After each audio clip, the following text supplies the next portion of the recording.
Então, o vereador João Carlos Maciel utilizou a palavra. Agora nós teremos Dr. Werner Hempel, pelo prazo de 10 minutos na tribuna.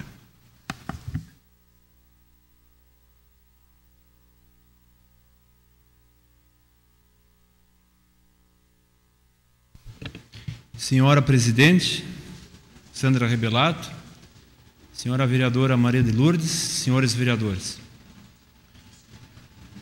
Nós que somos homens públicos, nós temos uma particularidade que não tem os que não são públicos, homens e mulheres públicos. Nós podemos ser julgados, inclusive depois da nossa morte, pelas posições que defendemos durante a vida, porque são posições públicas.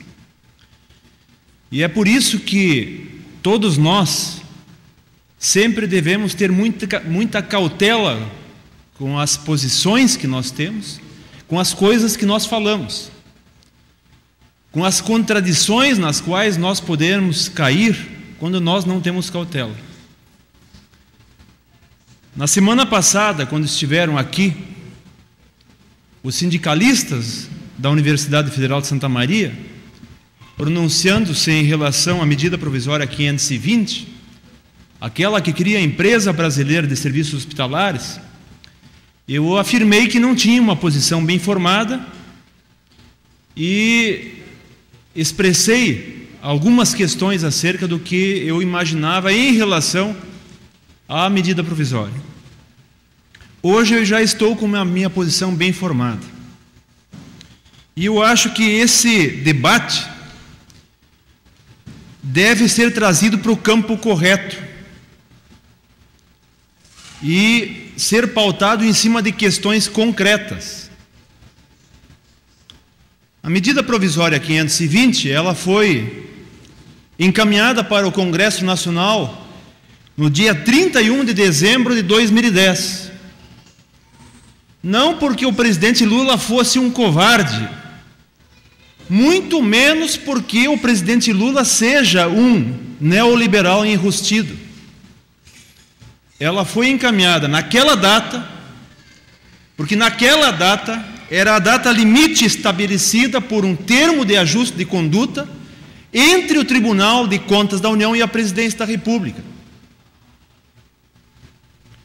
Porque certamente é do conhecimento dos nobres pares dessa casa que nos hospitais universitários das instituições federais de ensino superior, as IFES, nós temos nesses hospitais 70.373 funcionários em todo o país. E destes, 26.556 são os terceirizados, contratados pelas fundações de apoio, como nós temos aqui em Santa Maria. Em 2003, a relação era de 60 mil no total para 22 mil contratados. Hoje nós temos um percentual de 37,7% de contratados pelas fundações de apoio. Naquela época, 36,7%. E o presidente Lula, ao longo dos seus mandatos, abriu vagas para 13 mil servidores, coisa que não aconteceu em nenhum momento nos governos que o precederam. Portanto, é essa a verdadeira razão apontada pelo Tribunal de Contas da União, de que essa realidade de privatização, verdadeira privatização dos hospitais universitários, e uma burla ao concurso público não possa persistir.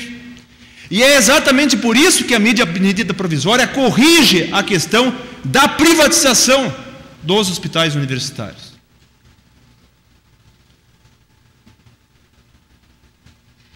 E nós não podemos fazer ouvidos moucos, fazer de conta que nós não estamos entendendo essa questão, porque os diretores dos hospitais universitários terão que tomar medidas. Ou nós caminhamos para a Empresa Brasileira de Serviços Hospitalares, uma estatal, ou nós teremos uma precarização dos serviços nos hospitais universitários. Porque os contratados pelas fundações privadas, no caso de Santa Maria, a FATEC, não poderão mais continuar. Como eu disse, a empresa brasileira de serviços hospitalares é uma empresa estatal, é uma empresa pública, vinculada ao Ministério da Educação, aos moldes do que hoje é o Hospital de Clínicas de Porto Alegre, contra o qual ninguém levanta a voz. Um hospital de excelência. E o conceito de uma empresa pública de direito privado, que é o caso dessa estatal, é que é uma pessoa jurídica de capital público, instituído por ente estatal, com finalidade prevista em lei. Não tem nada de privado, nem um tantinho assim de privado, na empresa brasileira de serviços hospitalares. Essas empresas, e conforme é previsto no própria medida provisória, são formadas por capital unicamente com recursos públicos. Não admitem capital privado. E atende exclusivamente ao SUS. O Hospital de Clínicas de Porto Alegre atende pacientes privados. Vai ter que voltar atrás, vai ter que se enquadrar. Daqui para frente vai ser apenas SUS. Os servidores desta empresa brasileira de serviços públicos, eles serão contratados através de concurso público. Não tem escolha, é concurso público. Por ser uma instituição pública.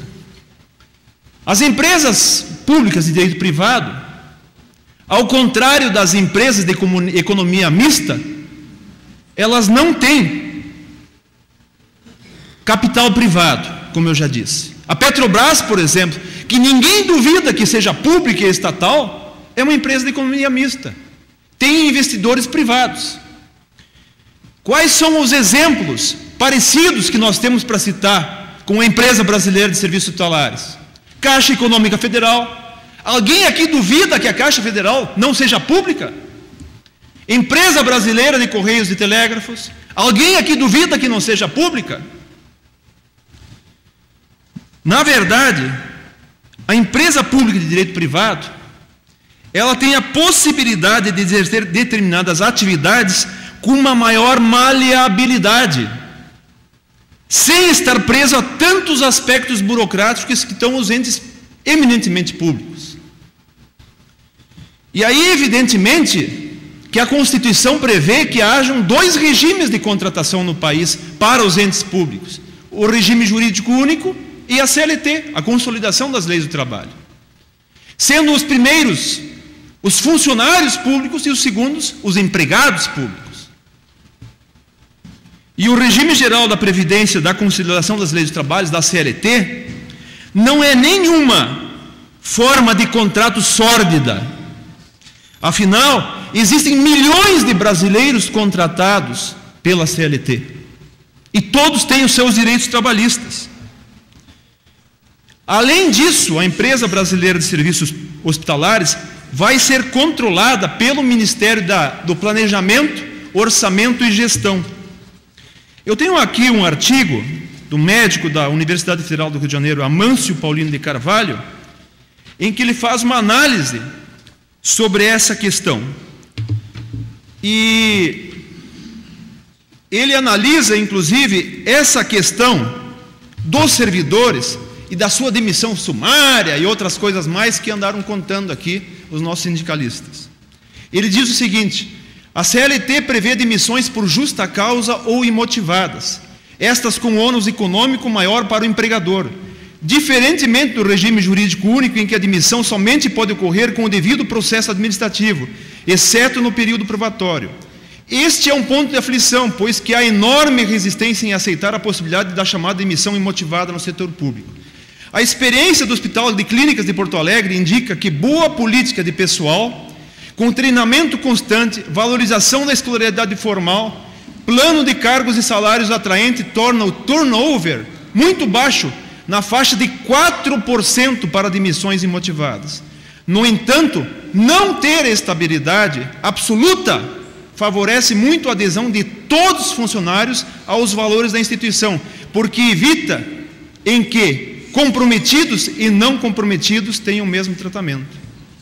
Eu vou ter que voltar a essa questão porque meu tempo encerrou, mas essa é uma questão que nós precisamos encarar de frente, com a responsabilidade que nós temos, e não vir aqui com interpretações que não... Hospitais universitários. Muito obrigado.